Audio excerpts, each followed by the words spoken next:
The GTR turns 50 this year, but the Godzilla legend really kicked off 29 years ago, where it tried to ruin Australian motorsport forever before being banned after just 2 years. We love a good villain though, and today I've got the very special chance of driving the best of them back to back in front of their very trusting owners.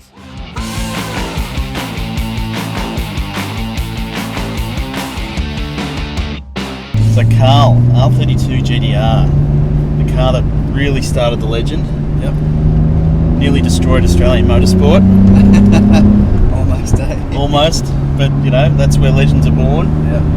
So this is where it all started with the RB26, twin turbos, all-wheel drive, all-wheel steer. Yep. Now, 1989, what is it, 30 years? 30 years old. 30. Gee whiz.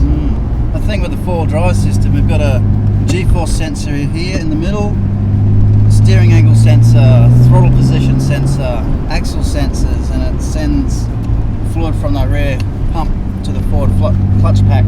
That's the Atessa system, isn't it? And then it kicks in. So you get a little bit loose, but then when they kick in, you are pointing in that direction and going that way. Yeah. So while they go on about, you know, how these are full of electronic wizardry, there's still a lot of mechanicals to make it all work, eh? Yeah. So a lot of these guys are modifying their GTRs, but you're trying to keep yours as stock as possible. Yeah. Is there any deviation from standard? I do have Garrett -9 turbos. Yep. Are they bigger than stock? Probably, yeah, a little bit, but the advantage they have steel turbine blades. Yep. Whereas the stock GTR had ceramic blades.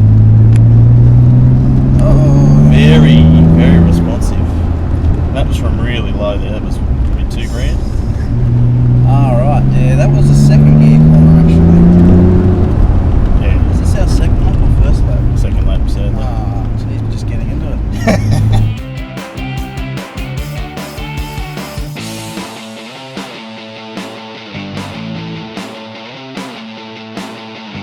So, why an R33, Reece? Second generation of the RB engine GTRs? Yep. To be honest, I always loved GTRs. Like, from when I was young, I loved them. One day, one of my friends who owns one of these let me go for a drive in it, and it only took one drive. Yeah. And it was a 15-minute drive down the highway that convinced me. I just had to have one. It's a special formula, isn't it? It is. So, a V-spec, it's...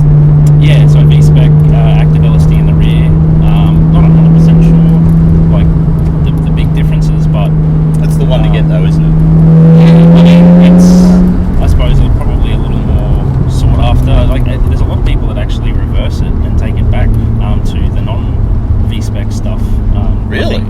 I think it's better off when you're making big power to have the non-V-spec LSD in the back. So standard turbos? Standard turbos. Wow. The only thing that's done to it, obviously, as you can feel, is a clutch, and Yep. you can hear is an exhaust, and also an intake kit with I suppose like a newer front mount intercooler. Yep. Besides that, completely stock. It's certainly nice and responsive. I'm just, taking off from $2,000 in... Yeah. And it feels like a much bigger engine than 2.6 litres. Yeah, I suppose that the twins, then very small twins at that lends to the responsiveness, and a lot of people, they're like, twin turbos, it's like, that's where you get all your response and stuff. A lot of like large single turbos, especially your EFR turbos, nowadays will be just as responsive. Yeah. You might need a bit of a bigger displacement. How old is this now? Mid-90s? 96, so this is a 96 model. So, Yeah, right. But yeah, it's pretty good. It's nice and responsive. It's been a really good car so far. Good on your Reece, and it doesn't feel big or heavy, or it just feels tight and responsive. Yeah. And A lot of people it's say amazing that. to think how old it is. But Yeah, people call them a boat, but I've found it handles fairly well. it feels tiny next to the R35. I can tell you that. Yeah. Have you driven an R35? No, I hope I get to drive one.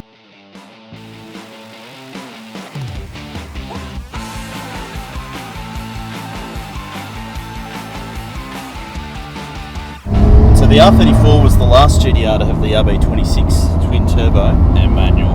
And the manual, very importantly. And it got a lot quicker than the R33, didn't it? So it was shorter by, shorter wheelbase by 55 mil, I think. Something like that, yeah.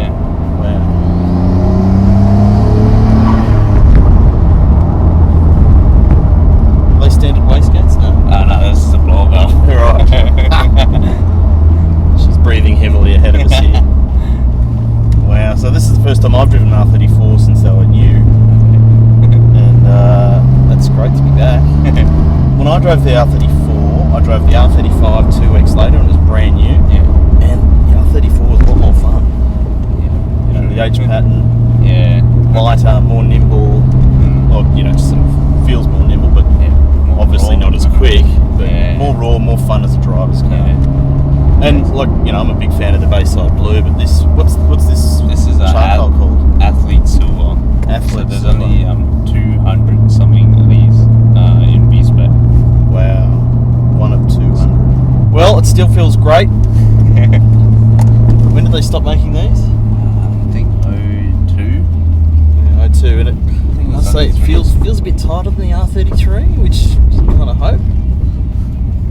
But you can tell it's the same engine under there, and we've only driven it slowly today, but there's nothing to suggest it's not worthy of the legend.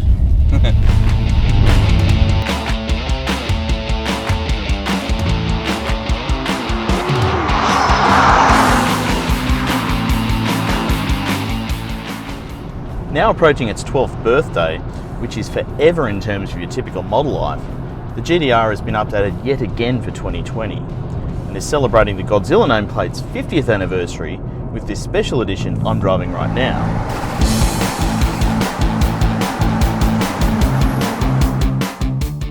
Aside from the return of the R34's legendary Bayside Blue paint option, only the biggest GTR fans will spot the external differences, which include a slightly different wheel design, blue exhaust tips, and little inserts in the front corner ducts, but the changes under the skin are even more discreet.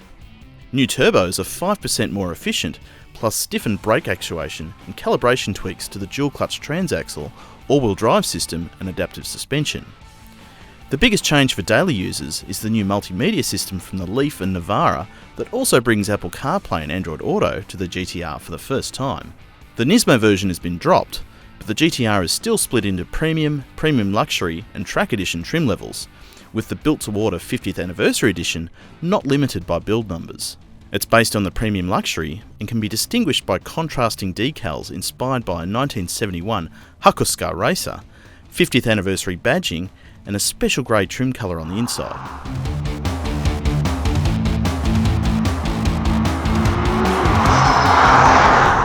Even more than a decade later, the GTR is still a mammoth car. The 911 turbos may now be quicker, and Nissan may have stopped quoting 0 to 100 times and Nürburgring figures with each successive update, but there's still no other car around that can match its brutal looks with such aggressive performance and thrills for the driver. This is a big heavy car and it's still really quick.